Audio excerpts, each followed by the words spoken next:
Sir అక్కడ vehicle అంతా ఒకసారి తీసుకుంటారా? వెహికల్ కూడా తీసుకొచ్చాము.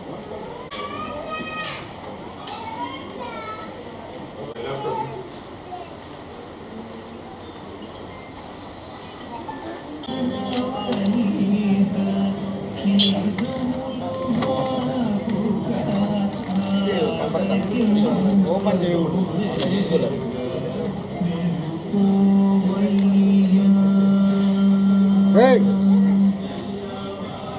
స్కేల్ కూడా పెట్టాను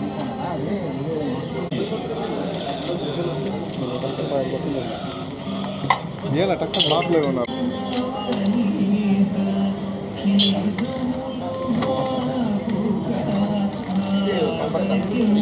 ఓపెన్ చేయు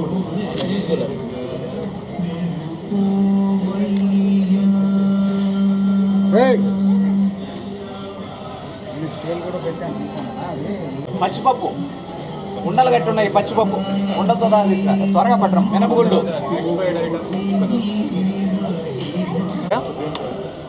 ఇప్పుడు టీటీడీ నుంచి బిగ్ క్యాంటీన్స్ అని పెద్ద పెద్ద రెస్టారెంట్స్కి మేము పర్మిషన్ ఇస్తాము.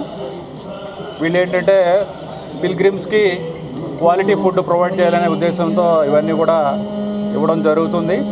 బట్ కొన్నిటి మీద కంప్లైంట్స్ వస్తున్నాయి, క్వాలిటీ బాగుంటలేదని. ఎస్పెషలీ ఈ బాలాజీ భవన్ వాడిదేమో బాలాజీ భవన్ కౌస్తుభం, దీని మీద ఎక్కువగా కంప్లైంట్స్ వచ్చాయి. ఇక్కడ నుంచి తిని వెళ్ళిన వాళ్ళు డైరియా రావడం ఇలాంటివన్నీ వస్తున్నాయని చాలా మెయిల్స్ కానీ కంప్లైంట్స్ కానీ వస్తున్నాయి. కంప్లైంట్స్ రావడంతో దాని మీద చర్యలు తీసుకోవాలనే ఉద్దేశంతో స్టేట్ డైరెక్టర్ గారు, state food safety director Purnachandrarao గారితో కూడా డిస్కస్ చేయడం జరిగింది. వాళ్ళ టీం కూడా ఇవాళ ఇక్కడికి వచ్చారు. తర్వాత మా టీటీడీ టీం నుంచి జాయింట్గా ఈ మొత్తం అంతా కూడా ఇన్స్పెక్ట్ చేయడం జరిగింది. చాలా దారుణంగా ఉంది లోపల. అన్ఫార్చునేట్లీ కిచెన్ కూడా చాలా అన్హైజీనిక్గా ఉంది. ఫుడ్ సేఫ్టీ డైరెక్టర్ గారు చెప్పడం ప్రకారం ఇవన్నీ కూడా ప్రొహిబిటెడ్ కలర్స్ వాడటం, లేకపోతే పప్పు చూడండి ఎలా ఉందో ఇది. సో ఇలాంటి పప్పు చాలా నాసిరకం పప్పు, లేకపోతే నిల్వ అంటే చాలా పాడైపోయిన పప్పు. అలాగే ఫ్రిడ్జ్లో కూడా ఈ నిన్న చేసినవి, నిన్న వండినవి ఫ్రిడ్జ్లో పెట్టడం. ఆ తర్వాత ఇవి ఎంఎస్జి అనేది ఎంఎస్జి ఇది ప్రొహిబిటెడ్ కలర్స్, ఈ కలర్స్ వాడకూడదని చెప్తున్నారు. అలాగా ఇక్కడ ఈ ఎంఎస్జి అజనోమోటో అంటారు, ఇది ప్రొహిబిటెడ్. సో తర్వాత ఈ కుళ్ళిపోయిన పాడైపోయిన ఇవి తీసుకొచ్చి ఉడికించి దాన్ని ఫ్రిడ్జ్లో పెట్టారు, ఫ్రీజ్ చేశారు. తర్వాత రైస్లో కూడా ప్రాబ్లమ్స్ ఉన్నాయి. డైరెక్టర్ గారిని బ్రీఫ్ చేయాల్సింది.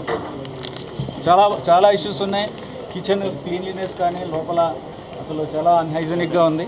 దీని మీద ఫుడ్ సేఫ్టీ నుంచి చర్యలు తీసుకుంటారు. దీని మీద ఒకసారి మీడియాకి అందరికీ బ్రీఫ్. నమో వెంకటేశాయ. అందరికీ నమస్కారం. ప్రప్రథమంగా ఈఓ గారికి ఎందుకంటే మా డిపార్ట్మెంట్కి అవకాశం కల్పించి సేవ చేయడానికి అవకాశం కల్పించినందుకు ప్రప్రథమంగా ఈఓ గారికి ధన్యవాదాలు తెలుపుతున్నాము. ఈఓ గారికి చాలా కంప్లైంట్స్ వచ్చినాయి అని చెప్పి చాలా మెయిల్స్ వచ్చినాయి. దాని రూపేణా ఈ తిరుమల హిల్స్కి కూడా మా డిపార్ట్మెంట్ నుంచే సేవ చేయడానికి నోటిఫై చేయడానికి అవకాశం ఇచ్చారు ఈఓ గారు. ఈ రోజు నుంచే ఇంప్లిమెంట్ చేయడం మొదలు పెడతా ఉన్నాము. ఈ రూపేణా ఇక్కడ బాలాజీ భవన్ అనే కంప్లైంట్స్ వచ్చినాయని ఈఓ గారు చెప్పడం మూలాన మా టీం తోటి 2-3 assistant commissioners, 2-3 food safety officers, తర్వాత food safety on wheels EO గారు ఎప్పుడు అవసరం అయితే దాన్ని అక్కడ ఇన్స్టాల్ చేయడం